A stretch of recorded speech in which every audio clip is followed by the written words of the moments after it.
শুরু হয়ে গেল 2026 ফিফা বিশ্বকাপ। মেক্সিকো সিটির ঐতিহাসিক এস্তাদিও আজতেকা স্টেডিয়ামে জমকালো উদ্বোধনী অনুষ্ঠানের মধ্য দিয়ে পর্দা উঠেছে ফুটবলের সবচেয়ে বড় এই আসরের। বিশ্বজুড়ে এখন আলোচনার কেন্দ্রবিন্দুতে কলম্বিয়ান পপ কুইন শাকিরা। মঞ্চে উপস্থিত শাকিরা আসল নাকি নকল তা নিয়ে সামাজিক যোগাযোগ মাধ্যমে শুরু হয়েছে তুমুল বিতর্ক।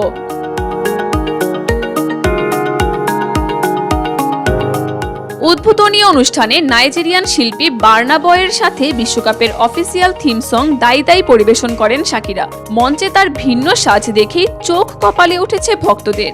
দীর্ঘদিনের পরিচিত সোনালী চুল বদলে হালকা স্ট্রবেরি লাল চুলে এবং চোখ ঢাকা বড় কালো সানগ্লাসে হাজির হন তিনি। নতুন এই লুক ও চোখের অভিব্যক্তি শাকিরার চিরচেনা স্টাইলের সাথে না মেলায় অনেকেই দাবি করছেন মঞ্চে শাকিরার পরিবর্তে তার কোনো বডি ডাবল বা রূপধারী শিল্পী পারফর্ম করেছেন।